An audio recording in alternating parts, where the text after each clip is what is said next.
sobreviviendo a un pequeño invierno glacial. ¿Podrías? Introducción. Un mundo de frío implacable. Bueno, puedes guardar la calefacción, el chocolate caliente, los televisores y las PlayStations. Te transportaremos a un mundo sumido en un frío implacable, donde los ríos se congelan, las cosechas fracasan y el hambre azota la tierra. ¿Podrías sobrevivir a la pequeña edad de hielo en Inglaterra? Ese es el enigma que analizamos hoy. La pequeña edad de hielo, un periodo de clima extremo. Entonces, ¿qué fue la pequeña edad de hielo y cómo sobreviviríamos? Bueno, abrígate bien, porque vamos a viajar al pasado, a un invierno típico en Inglaterra durante la pequeña edad de hielo. Imagina la vida sin las comodidades modernas que la mayoría de nosotros hoy damos por sentadas, como la calefacción central o las casas térmicamente eficientes. Esa era la realidad de la gente de entonces. Y para colmo, tenían que enfrentarse al invierno inglés. La pequeña edad de hielo comenzó aproximadamente alrededor del año 1300 y duró hasta 1850. Ahora bien, estos no fueron los típicos inviernos ingleses. Dios sabe que habrían sido bastante duros. No, estamos hablando de un periodo prolongado de temperaturas extremadamente frías durante la mayoría de los años. Piense en inviernos más largos y rigurosos y veranos más cortos y frescos.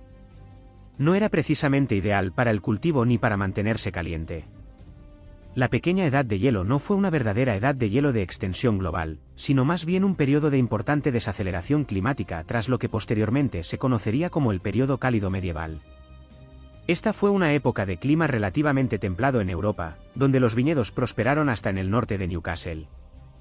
Esta transición marcó un verdadero cambio hacia patrones climáticos más severos e impredecibles que impactaron profundamente a las sociedades no solo de Inglaterra, sino de toda Europa y más allá. Sin embargo, la pequeña edad de hielo no se limitó a temperaturas más frías. Trajo consigo una serie de fenómenos meteorológicos extremos. Los inviernos fueron, por supuesto, significativamente más fríos y largos, con un aumento de las nevadas y las heladas. Pero los veranos también solían ser fríos y húmedos, lo que provocaba malas cosechas y hambrunas. Las fuertes lluvias, las granizadas y las inundaciones también eran más frecuentes, causando daños y penurias generalizadas. Las dificultades previas a la pequeña edad de hielo y la intensificación de los desafíos. Incluso antes de la pequeña edad de hielo, los inviernos de finales de la Edad Media, no solo en Inglaterra, sino en la mayor parte de Europa, eran, como mínimo, difíciles. Sin embargo, las temperaturas más frías y el clima extremo durante estos pocos siglos intensificaron las dificultades existentes. El frío, el hambre y las enfermedades se convirtieron en amenazas constantes, especialmente para los pobres y vulnerables, que constituían prácticamente la mayor parte de la población. El sistema agrícola, ya susceptible a las fluctuaciones climáticas, a menudo tenía dificultades para adaptarse a las condiciones cambiantes. Esto provocó escasez de alimentos y el inevitable malestar social. Si bien las descripciones medievales ofrecen vívidos relatos de condiciones climáticas extremas, carecen de mediciones precisas de temperatura, ya que no se pudieron tomar hasta mediados del siglo VII. Estos relatos, que a menudo se encuentran en crónicas, anales y cartas personales, ofrecen valiosas perspectivas sobre las experiencias vividas por las personas durante la pequeña edad de hielo. Las dificultades de esta época dejaron una huella imborrable en la cultura y el folclore europeos. Surgieron historias y leyendas que reflejaban las ansiedades y los temores de la época. Hacia el final de esta era, el cuento de hadas de los hermanos Grimm, Hansel y Gretel, con sus temas de hambruna, abandono y los peligros del bosque, se interpreta a menudo como un reflejo de la memoria social de esta época difícil. Vivienda y calefacción, campesinos contra ricos. Así que aquí estamos, de vuelta en la Inglaterra de finales de la Edad Media, una época de noches, castillos y, bueno, diversos grados de comodidad. Bueno, ojalá. La vida real para la mayoría de la gente era muy diferente. Y en cuanto a vivienda y calefacción, existía un marcado contraste entre los pobres y los que no tenían, o en este caso, los campesinos y los ricos. Veamos cómo se las arreglaron estos dos grupos, viviendo un invierno típico y duro durante lo que sería el comienzo de la pequeña edad de hielo.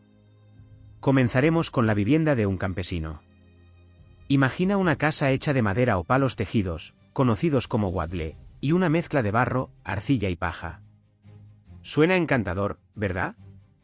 Bueno, para los campesinos medievales, esta era su realidad. Estos materiales, aunque fáciles de conseguir, no proporcionaban precisamente el mejor aislamiento. Imagina una casa con grietas y huecos por donde silbaba el viento. Sería como intentar detener la brisa con un colador. Ahora bien, claro, debemos recordar que no todas las viviendas campesinas eran iguales. Algunas estaban mejor construidas y selladas que otras. Así que, si tenías la mala suerte de encontrarte con una casa mal construida, bueno, buena suerte. Calentar estas humildes viviendas también era un reto. Olvídate de las chimeneas de lujo. Los campesinos dependían de un fuego central para calentarse, cocinar e iluminarse. Para expulsar el humo, tenían agujeros de ventilación en el techo o las paredes. El resultado, un interior lleno de humo. O que te haría llorar solo de pensarlo. Se puede decir que el aire fresco no era precisamente una prioridad. A veces, la casa de un campesino contaba con un segundo piso, no normalmente para espacio habitable adicional, sino para almacenamiento. Y en algunos casos, incluso compartían su hogar con su ganado. Ahora, echemos un vistazo al mundo de los ricos. Estos pocos afortunados tenían el lujo de las casas de piedra, que eran definitivamente más duraderas que las casas de los campesinos. Pero una casa de piedra tenía sus inconvenientes. Son inherentemente más frías y difíciles de mantener calientes. Imagina vivir en un castillo de piedra con calefacción mínima. No sería muy acogedor allí. Para combatir el frío, los ricos usaban braseros portátiles, que eran básicamente recipientes metálicos llenos de brasas. Estos se podían mover de una habitación a otra, proporcionando un poco de calor donde fuera necesario. Pero hay una trampa: llamas abiertas en una habitación llena de tapices y muebles de madera. Bueno, digamos que muchos incendios se iniciaron en las casas de los ricos por esto. ¿Y qué hay de las ventanas? Bueno, las ventanas de vidrio eran un lujo raro y caro, limitado a la élite. La mayoría de las ventanas eran simplemente aberturas en la pared, lo que, por supuesto, implicaba más corrientes de aire. Para protegerse del frío, se usaban contraventanas de madera o formas primitivas de sellado de ventanas. Estas incluían el uso de cubiertas de yeso o papel para bloquear las corrientes de aire y proporcionar cierto aislamiento. Estos métodos no eran muy efectivos, pero representan una comprensión temprana de la necesidad de controlar el flujo de aire y retener el calor. Así que, ya fueras un campesino acurrucado alrededor de una hoguera humeante o un acaudalado señor que intentaba evitar que su casa se incendiara, la calefacción a finales de la Edad Media planteaba un desafío significativo. El impacto de las temporadas de crecimiento más cortas y las fuertes lluvias. Imagina intentar apresurar a un bebé para que se convierta en un adulto en la mitad de tiempo. Simplemente no va a suceder. Eso es esencialmente lo que las temporadas de crecimiento más cortas hacen con los cultivos: alteran el ritmo natural de siembra, crecimiento y cosecha. Cuando la ventana de oportunidad para que los cultivos maduren se reduce, todo se descontrola. Los cultivos necesitan cierta cantidad de tiempo y calor para desarrollarse correctamente. Si la temporada de crecimiento se acorta por heladas tempranas y primaveras tardías, las plantas no tienen tiempo suficiente para alcanzar su máximo potencial. Esto puede provocar diversos problemas, como la reducción del rendimiento, donde las plantas pueden producir frutas o verduras más pequeñas o menos granos, lo que resulta en una cosecha total menor. Cultivos inmaduros que pueden no madurar completamente antes del final de la temporada, haciéndolos incomestibles o menos nutritivos. Mayor vulnerabilidad a las enfermedades, lo que puede reducir aún más el rendimiento.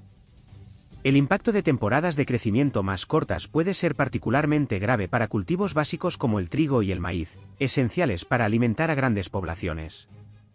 Las malas cosechas generalizadas pueden provocar escasez de alimentos, aumentos de precios e incluso hambruna en casos extremos. Ahora llegamos al heno y la paja, el elemento vital del ganado. Los agricultores dependen de estos alimentos almacenados para mantener a sus animales nutridos durante los meses de invierno o cuando los pastos escasean. ¿Pero qué sucede cuando la madre naturaleza decide activar los aspersores durante un periodo prolongado? Las fuertes lluvias pueden causar estragos en el suministro de heno y paja. Imagine dejar una hogaza de pan bajo la lluvia. Se convertiría rápidamente en un desastre húmedo y mohoso. Lo mismo ocurre con el heno y la paja. El exceso de humedad puede provocar su pudrición y descomposición. Esto no solo los vuelve desagradables para los animales, sino que también reduce su valor nutricional. El forraje también desarrollaría moho y hongos, lo que resultaría perjudicial para el ganado si se ingiere, causando así problemas de salud. Si el forraje se encharcara, dificultaría su transporte y almacenamiento. Cuando el heno y la paja se arruinan, los agricultores se ven obligados a buscar fuentes de alimento alternativas para sus animales. Esto puede ser costoso y desafiante, especialmente si otros agricultores de la región enfrentan el mismo problema. La falta de forraje puede provocar desnutrición y pérdida de peso en el ganado, una menor producción de leche en las vacas lecheras y, en consecuencia, un aumento de los costos para los ganaderos. Vías fluviales congeladas e interrupciones en el suministro de alimentos. Antes de la llegada del transporte moderno, las vías fluviales eran las autopistas de su época, especialmente para transportar mercancías voluminosas como los alimentos. Los ríos y lagos proporcionaban una forma relativamente eficiente de transportar mercancías desde las zonas agrícolas rurales hasta los centros urbanos. Pero cuando llegaba el invierno y las temperaturas se desplomaban, estas arterias vitales podían congelarse, causando importantes interrupciones en el suministro de alimentos. Imagine intentar conducir un coche por una carretera cubierta de una gruesa capa de hielo. No va a ser fácil, y ciertamente no va a ser rápido. El mismo principio se aplica a los barcos y buques que intentan navegar por vías fluviales congeladas. El hielo puede bloquear la navegación y dañar las embarcaciones, lo que provocaría la inevitable ralentización de los viajes. Estas interrupciones podrían tener graves consecuencias para los pueblos y ciudades del interior que dependían de estas vías fluviales para el suministro de alimentos. Con el transporte colapsando. Debido a la escasez de alimentos y al aumento de precios, los alimentos no podían llegar a estas poblaciones de manera oportuna. Técnicas de conservación de alimentos y fuentes de agua. Veamos ahora los alimentos y las provisiones. En un invierno inglés típico durante la pequeña edad de hielo, nuestros antepasados tenían muchos secretos para almacenar y conservar los alimentos, así como ingeniosas maneras de mantenerse hidratados. Imaginen un mundo sin refrigeradores ni congeladores. ¿Cómo evitan las personas que sus alimentos se echen a perder? Bueno, eran gente muy ingeniosa. Empleaban diversas técnicas, cada una con su encanto único. Encurtido. Este método ácido consiste en sumergir los alimentos en una solución de salmuera o vinagre, creando un ambiente inhóspito para los microbios dañinos. Piensen en pepinos, cebollas e incluso huevos encurtidos. Ahumado. Este proceso ahumado no solo añadía un sabor delicioso a las carnes y el pescado, sino que también ayudaba a secarlos, inhibiendo el crecimiento bacteriano. Imaginen el rico aroma del jamón o el salmón ahumados flotando en el aire. Secado. Esta técnica, sencilla pero eficaz, consistía en eliminar la humedad de los alimentos para evitar su descomposición. Las frutas, verduras y hierbas solían secarse al sol o al viento, transformándolas en refrigerios ligeros y fáciles de llevar. El encurtido. Es bastante similar al encurtido. El encurtido consistía en remojar los alimentos en una solución salada, lo que extraía la humedad y creaba un ambiente desfavorable para las bacterias. Cabe destacar que este método se utilizaba a menudo para carnes como la carne de res en conserva. Los granos, cereales y legumbres, alimentos básicos de muchas dietas, se almacenaban en recipientes de cerámica. Estos resistentes recipientes no solo protegían los alimentos de las plagas y la humedad, sino que también permitían un fácil acceso a la hora de preparar un guiso sustancioso o hornear una hogaza de pan. Los frutos secos proporcionaban una fuente concentrada de energía. La leche, ese elixir cremoso de cabras y vacas, se transformaba en una variedad de productos deliciosos como la mantequilla, el queso y el yogur. El agua, por supuesto, la esencia de la vida, provenía de diversos lugares. Uno de ellos eran los pozos. Estos agujeros artificiales en el suelo se conectaban con los acuíferos subterráneos, proporcionando una fuente fiable de agua dulce. Los ríos proporcionaban una fuente conveniente de agua para quienes vivían cerca, y durante el invierno, si había nieve disponible, derretían la nieve. El acceso al agua dulce era vital, especialmente durante fenómenos meteorológicos extremos como sequías o inundaciones. Nuestros antepasados recolectaban y almacenaban ingeniosamente el agua de lluvia, asegurando el suministro de este preciado recurso incluso cuando la naturaleza no cooperaba. Sin embargo, el agua fresca y limpia era difícil de conseguir en algunas zonas urbanas. Mucha gente dependía del alcohol, como la cerveza, como sustituto de la música. La Gran Hambruna de 1315 a 1317 fue un periodo de penurias generalizadas. Así pues, toda la conversación sobre alimentos y cómo conservarlos nos lleva directamente a la Gran Hambruna. Profundicemos en las crudas realidades de este terrible periodo de la historia. Un periodo de penurias generalizadas que azotó no solo Inglaterra, sino toda Europa, entre los años 1315 y 1317. Después de escuchar lo que tengo que decir sobre la Gran Hambruna, se darán cuenta rápidamente de que, sin importar quiénes fueran, la hambruna los afectó de una forma u otra. Imaginemos intentar construir un castillo de arena en una playa constantemente azotada por las olas. Creo que tendrían razón al decir que sería un esfuerzo feudal. Eso fue lo que enfrentaron los agricultores en la primavera y el verano de 1315. Las lluvias incesantes transformaron los campos en lodazales fangosos, imposibilitando arar y sembrar. No estamos hablando de una simple llovizna. Hablamos de proporciones bíblicas de lluvia. El suelo quedó tan anegado que las semillas simplemente se pudrieron en la tierra en lugar de germinar. Este desastre agrícola inicial preparó el terreno para la hambruna. Como la falta de cosechas exitosas significaba la disminución de las reservas de alimentos con la llegada del invierno, era como quedarse sin combustible incluso antes de salir de casa en un largo viaje por carretera. Simplemente no se llegaba muy lejos. Como si las malas cosechas no fueran ya suficientes, una devastadora enfermedad del ganado que redujo el número de cabezas de ganado hasta en un 80% arrasó Europa, agravando aún más la miseria. Esta fue una epidemia en toda regla que diezmó los rebaños. Imagine perder casi todo su ganado. El sustento de un agricultor quedaría totalmente destruido. Esta pérdida tuvo un doble efecto. En primer lugar, redujo aún más el suministro de alimentos disponible, ya que la carne y los productos lácteos escasearon. En segundo lugar, redujo la disponibilidad de animales de tiro para arar. Con menos bueyes y caballos para tirar de los arados, los agricultores que podrían haber plantado en zonas más secas se vieron obstaculizados por la falta de fuerza animal. Esto fue un duro golpe para todo el sistema agrícola. A medida que los campesinos se desesperaban cada vez más, buscaban hierbas silvestres, raíces y corteza de árboles, que proporcionaban una nutrición mínima y a menudo eran difíciles de digerir.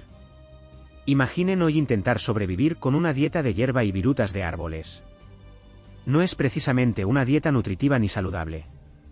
Comida equilibrada. En los casos más extremos, hubo informes de canibalismo. Personas desesperadas por comida se comían a los recién fallecidos e incluso los desenterraban de los cementerios. Si bien algunas de estas historias pueden ser exageradas en algunos relatos, o al menos nos gustaría creer que lo eran, la mera existencia de tales informes subraya la absoluta desesperación de la situación. Es un testimonio de la brutal realidad de la hambruna cuando la gente se ve empujada a tales extremos. Tasas de mortalidad, malestar social e inestabilidad política. La Gran Hambruna fue, sin duda, una época de muerte generalizada. Las tasas de mortalidad se dispararon en toda Europa.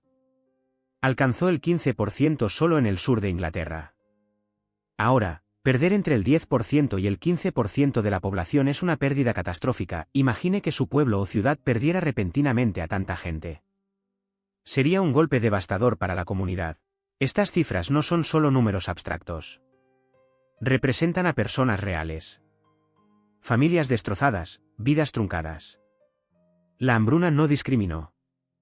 Afectó a personas de todas las edades y clases sociales, aunque sin duda los más pobres fueron los más afectados. En tiempos de crisis, la gente, por supuesto, busca la guía y el apoyo de sus líderes. Y esta crisis no fue la excepción. Durante la hambruna, tanto el gobierno como la Iglesia Católica se enfrentaron a críticas generalizadas por su aparente inacción e ineficacia. La gente se sintió abandonada por las instituciones que se suponía debían protegerla. La cuestión es que estamos hablando del siglo XIV, por lo que no hubo ni pudo haber habido una ayuda coordinada a gran escala. Las limitaciones de la logística medieval obstaculizaron cualquier intento de aliviar el sufrimiento de las masas. La hambruna actuó básicamente como una enorme prueba de resistencia para el sistema político. Expuso las debilidades y alimentó el descontento. La gente culpó al rey, que entonces era Eduardo II. Sí, ya saben a quién me refiero. No fue el rey más popular de la historia, ni siquiera antes de la hambruna. Pero ahora su gobierno se llevó la peor parte de la ira de la población. Ellos y la Iglesia Católica asumieron la culpa por simplemente no hacer lo suficiente. Esto, por supuesto, condujo inevitablemente al malestar social y la inestabilidad política. Así, si bien la Gran Hambruna fue un desastre en sí misma, también debilitó a la monarquía, alimentó el descontento y, en general, hizo que la situación fuera bastante desagradable para todos los involucrados. Esto demuestra que una población bien alimentada es una población mucho más feliz y menos rebelde. La Gran Hambruna es un duro recordatorio del delicado equilibrio entre el clima, la agricultura y la estabilidad social, no solo para aquellos días lejanos, sino también para los que tal vez deberíamos prestar atención hoy. Nunca se sabe qué nos espera a la vuelta de la esquina. Entretenimiento invernal, peleas de nieve, trineos, patinajes sobre hielo y actividades en interiores. Los inviernos medievales, si bien representaban un desafío para la supervivencia, también brindaban oportunidades para formas únicas de entretenimiento y actividades en interiores. Con el trabajo agrícola prácticamente suspendido, la gente encontró maneras de ocupar su tiempo y evitar el aburrimiento durante los largos y oscuros meses. Son muchas las ocasiones en que la gente se reunía para divertirse en la nieve. No solo se apiñaban en casa temblando. Disfrutaban del paraíso invernal cuando no estaban desesperados por sobrevivir. Por supuesto, el paisaje helado ofrecía un entorno natural para los deportes de invierno. Las peleas de bolas de nieve eran un pasatiempo popular, una forma alegre y enérgica de participar en una competencia amistosa. Deslizarse en trineos sencillos de madera era otra actividad común, especialmente para niños y jóvenes. Quizás la actividad invernal más intrigante era el patinaje sobre hielo. Si bien los patines modernos con cuchillas metálicas aún no estaban disponibles, los pueblos medievales encontraron formas creativas de deslizarse sobre superficies heladas, usaban madera pulida o huesos, a menudo huesos de animales como costillas de ganado o de caballo, que eran lisos y a veces se sujetaban a las botas con correas de cuero. Estos patines rudimentarios les permitían atravesar estanques y ríos helados, ofreciendo una forma única de recreación invernal. Cuando el clima era demasiado severo para aventurarse al aire libre, la gente disfrutaba de diversas actividades en interiores. Hilar lana era una tarea doméstica común, especialmente para las mujeres. Esto implicaba convertir las fibras de lana cruda en hilo, que luego podía usarse para tejer telas o prendas de punto. Si bien era una tarea necesaria, también brindaba una oportunidad social. Como las mujeres solían reunirse para contar historias y compartirlas, contarlas era una forma fundamental de entretenimiento, especialmente en ausencia de libros y otros medios de comunicación. Así que, nada de vídeos en streaming. La gente se reunía alrededor del fuego y escuchaba cuentos de héroes, mitos y leyendas transmitidos de generación en generación. Estas historias proporcionaban entretenimiento, educación y un sentido de identidad cultural compartida. Para quienes buscaban formas de entretenimiento más estructuradas, los juegos de mesa eran una opción popular. El ajedrez y las versiones más antiguas del backgammon. Tanto los juegos de estrategia como los de habilidad eran disfrutados por personas de diversas clases sociales. Estos juegos proporcionaban estimulación mental y competencia amistosa. Los juegos de dados eran también común, ofreciendo una forma de entretenimiento más basada en el azar. Estos juegos, que a menudo implicaban apuestas, podían ser bastante animados y emocionantes. Mercados de hielo y reuniones sociales. Bueno, seamos sinceros. Cuando la vida te da mucha nieve y hielo, mejor hacer limonada o, quizás en este caso, vino caliente con especias. La población inglesa durante la pequeña edad de hielo, a pesar de enfrentarse a inviernos realmente duros, no era de las que se quedaban sentadas y deprimidas. Bueno, no todo el tiempo. Demostraron una notable capacidad de adaptación e incluso encontraron alegría en las gélidas condiciones. Así pues, los meses fríos ofrecían un merecido descanso de las dificultades del invierno, ofreciendo a las personas la oportunidad de conectar entre sí y encontrar algo de alegría en medio de, bueno, seamos sinceros, tiempos difíciles. Es un recordatorio de que incluso ante la adversidad, la naturaleza humana encuentra la manera de buscar la diversión y la conexión. Así que, si bien tuvieron sus dificultades, la gente de aquellos tiempos remotos también sabía cómo sacarle el máximo provecho a la nieve, demostrando que un poco de diversión invernal puede ser muy útil. Conclusión: ingenio, preparación y apoyo comunitario. Así que, aquí estamos. Para las generaciones que sobrevivieron a la pequeña edad de hielo en Inglaterra, sobrevivir al invierno fue un desafío significativo que exigió una combinación de ingenio, preparación y apoyo comunitario. Las duras realidades de los inviernos medievales, caracterizados por el clima riguroso, las enfermedades y la escasez de recursos, pusieron a prueba la resiliencia de las comunidades. El éxito en estos meses difíciles dependía en gran medida de las medidas proactivas adoptadas a lo largo del año. Las comunidades solían trabajar juntas para garantizar que todos tuvieran los suministros adecuados, en particular los miembros vulnerables de la sociedad, como los ancianos, las viudas y los huérfanos. Pero, como hemos visto, no todo era pesimismo. El entretenimiento ayudaba a pasar las largas y oscuras tardes y a mantener la moral alta. Estas estrategias no solo ayudaron a las personas a sobrevivir las dificultades físicas, sino que también mantuvieron la cohesión social y la esperanza durante los meses más oscuros del año. Entonces, después de escuchar todo esto, ¿lo habrías superado? Bueno, muchas gracias por ver otro episodio de Historias de Vida de la Historia. Dale a me gusta y suscríbete si te gustan estos vídeos.